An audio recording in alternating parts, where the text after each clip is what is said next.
sesuai respect, balikin. Itu Pak Agus Prabowo yang sekarang jadi kepala KPP. Deputi waktu dia itu Pak, eselon 1 BPHP. Tempat kami BPHP gedung itu rata-rata eselon 2. Jadi gedung LKPP itu panitianya untuk menerima hasil pekerjaannya eselon 2 dan eselon 3. Kenapa? Dia bisa tegas menolak. Ini nggak bisa diterima, batalin. Ini pintunya terbalik Pak, jadi pintu untuk exit terbalik. Nggak bisa diterima, ganti dulu baru saya bisa melakukan proses. Kan PPHP bisa melakukan apa Pak? Menerima atau menolak. Menolak itu harga mati? Enggak. Menolak itu kan banyak ketentuan lain. Bisa ditolak tapi benerin dulu. Ditolak tambah, ditolak putus kontrak. Bisa. Jadi PPHP adalah organisasi yang setara Pak dengan yang lain. Yang kemarin terminologi setara ini nggak didapat dan nggak dipahami oleh siapapun. Gitu Pak. Mekanismenya seperti apa? Mekanismenya gini. User kalau mau melakukan proses pengadaan, dia minta tolong wakilnya. Wakilnya siapa? Ini. Wakil user itu PPK. Boleh nggak dia sebagai PPK? Boleh. Boleh saja. Nah, user kemudian minta supaya dicarikan penyedia yang terbaik kepada siapa? Ini fungsi memilih. Ini fungsi substansi. Ini adalah fungsi audit atau verifikasi. Prosesnya seperti apa? Spek ada di sini. Dan lain sebagainya, HPS ada di sini. Berdasarkan data dibuat dokumen pengadaan dan dokumen pemilihan. Dikompetisikan ke siapa? Ke pelaku usaha. Ini penyedia. Dikompetisikan dengan metode tertentu, dapatlah pemenang. Pemenang inilah yang kemudian berkontrak dengan BPK. Kontraknya. Kontrak ini akan dapat aktual kontrak atau hasil untuk bisa menentukan mana yang aktual dan kontrak. Maka diperlukan orang yang bisa melakukan, yang punya kemampuan teknis, yang bisa melakukan verifikasi atau pemeriksaan. Disinilah keluar pejabat atau panitia menerima hasil pekerjaan. Gak akan pernah bisa dibayar kontrak ini dari penyedia ini kalau tidak keluar yang namanya berita acara serah terima. Gak akan pernah bisa kok. Gak akan pernah bisa. Kalau nggak ada BST, nggak bisa dibayar. BPK bilang BST mana, baru dia serahkan ke bendahara. Kalau di Kementerian Dalam Negeri ada PPTK di sini untuk mengecek lagi. Nah, bayangkan kalau ini apa saja yang dibandingkan. Bapak ingat nggak tadi di sini ada perencanaan. Jadi 3 hal yang dibandingkan adalah perencanaannya, kontrak yang terjadi, sama aktualnya. PPHP harus bisa membandingkan 3 hal ini. Barulah dia bisa melakukan tahapan-tahapan tersebut. Jadi kalau lihat di slide tadi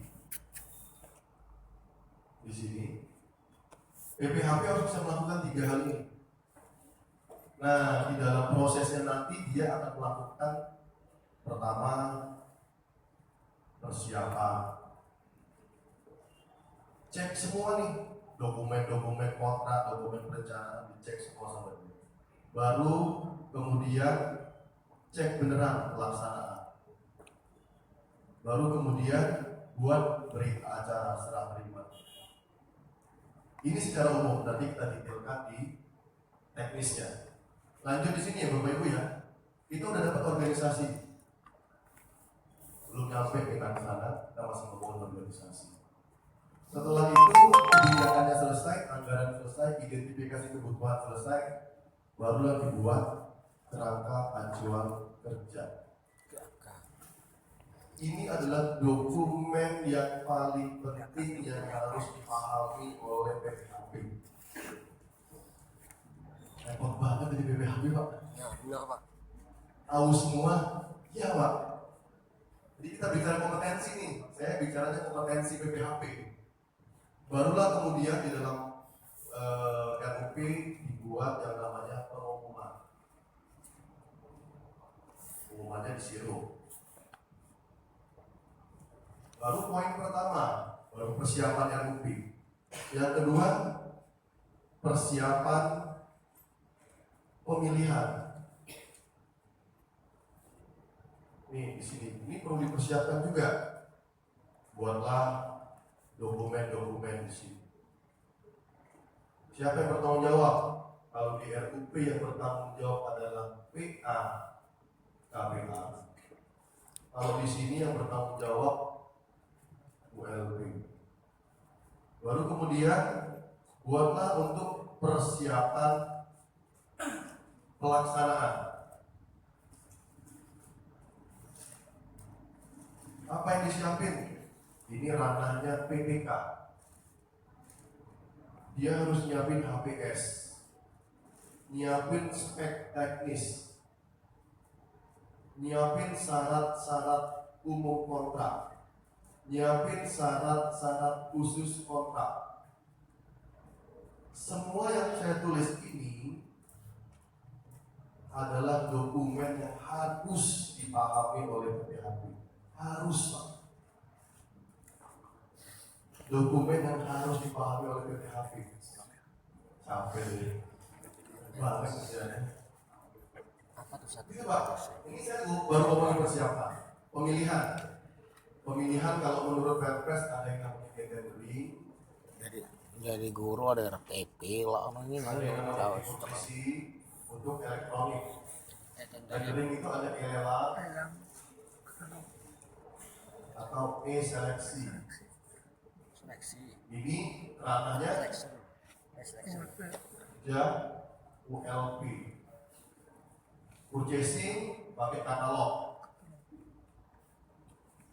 Katalog ada 3, katalog lokal untuk daerah, sektor, dan nasional. Ini ngomongin elektronik. Ada yang non elektronik, namanya yang non elektronik kontrak non tendering. Di dalamnya ada apa? Pengadaan langsung, penunjukan langsung,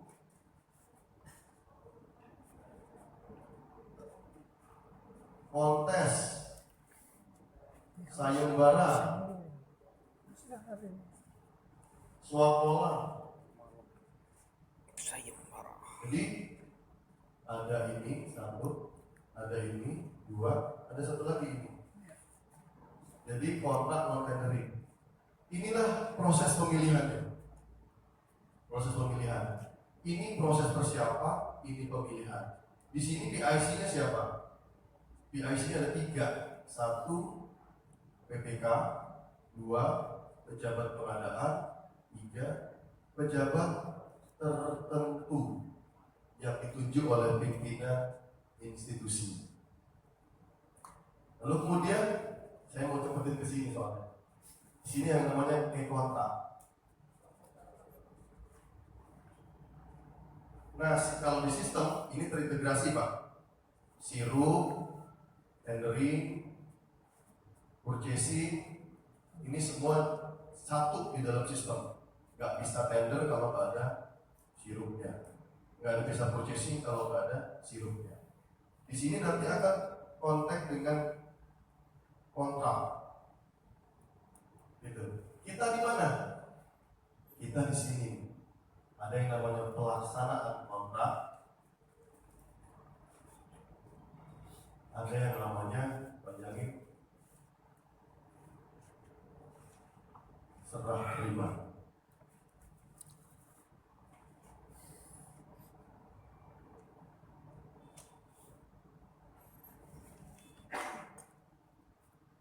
Nah, kita ada di sini, Pak. Yang di pelaksanaan kontrak, PIC-nya siapa? Aktornya. PPK. Di sini aktornya siapa? Pejabat atau panitia penerima hasil pekerjaan. PPHP. Persiapan pemilihan kontrak manajemen. Bicara persiapan ini dan ini. Bicara pemilihan ini dan ini. Bicara pelaksanaan ada pelaksanaan ya. Dalam pelaksanaan itu dibagi dua.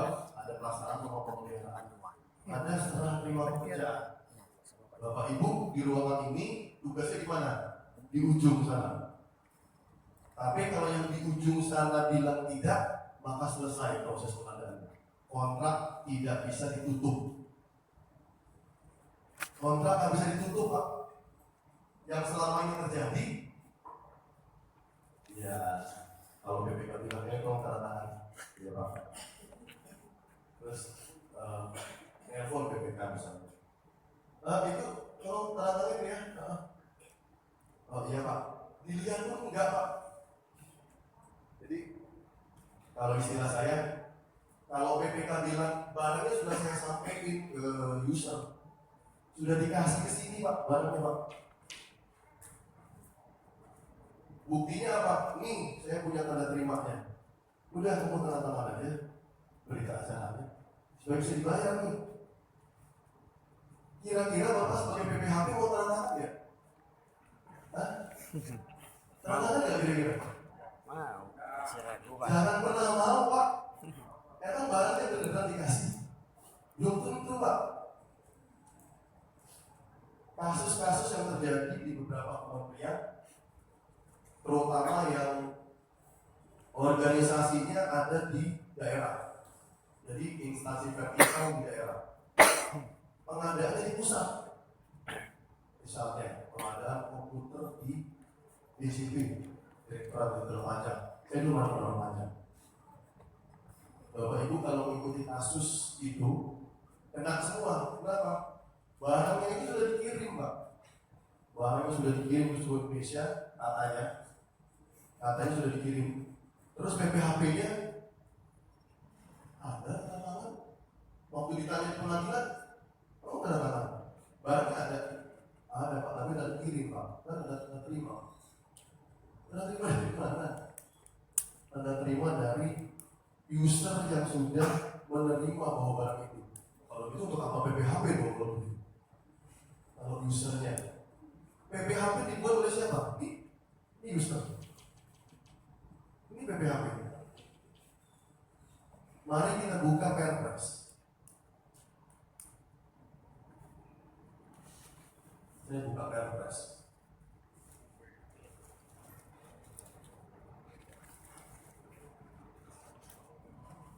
Ayat 1, pasal 1, angka 10, pengertian tentang PPHP adalah panitia.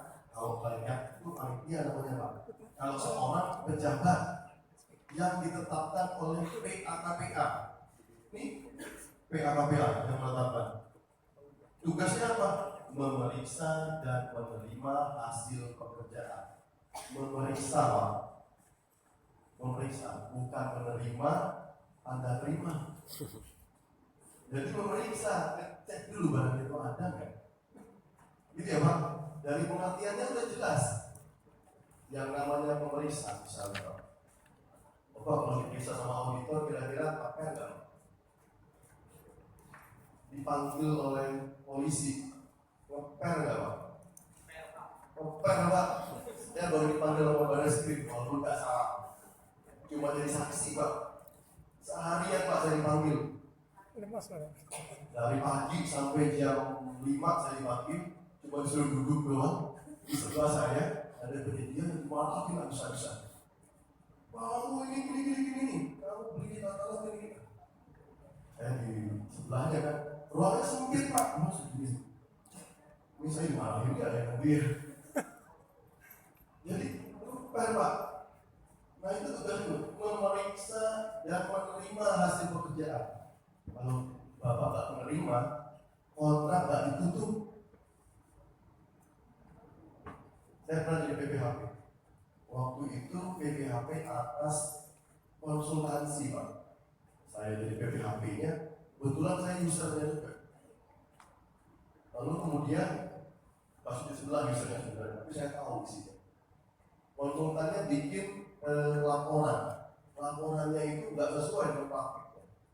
Emang beneran ini saya bilang, kalau saya ngikutin kemarin salah nih saya bilang, nggak bisa balikin lagi laporannya sesuai dengan yang kemarin kita lakukan. Kemarin gimana ceritanya? Jadi laporannya bagus kok. Emang itu hasilnya? Nggak itu hasilnya. Dan ini nggak sesuai dengan speknya. Di sini KAK-nya nggak dapat, speknya nggak dapat, nggak bisa saya terima. Saya benerin dulu. Kalau nggak dibenerin, jadi ini saya tolak dulu ya. Tolak tapi bukan putus kontrak, tapi saya tolak untuk dibenerin. Boleh nggak? Boleh ya Pak. Boleh. Nah terus lanjut ya. Pasal 7 ayat 1 organisasi pengadaan. Ini organisasi pengadaan. PKKPK kata dia di organisasi pengadaan. Organisasi pengadaan itu cerita mengenai penyedia dan swasta. Ini penyedia, ini swasta. Di dua tempat ini di pemilihan, baik di penyedia maupun di swasta, dua-duanya perlu PPHP. Perlu PPHP. Swasta apakah perlu pokja? Kadang nggak perlu. Swasta tipe 3, kelompok masyarakat nggak perlu pokja. PPHP masih tetap perlu. Kenapa? Karena fungsi terakhir mengawasi hasil dari kelompok masyarakat itu PPHP juga. Jadi penting nggak? Penting Pak. Maupun penyedia maupun swasta, dua-dua organisasi ini ada PPHP. Lalu kemudian pasal 8. Pasal 8 jelas-jelas bilang PKKPK, ini PK, memiliki tugas dan kewenangan menetapkan pejabat penerima hasil pekerjaan. Makanya organisasinya begini Pak, bukan yang PPK Pak yang menetapkan PPHP, bukan yang LP yang menetapkan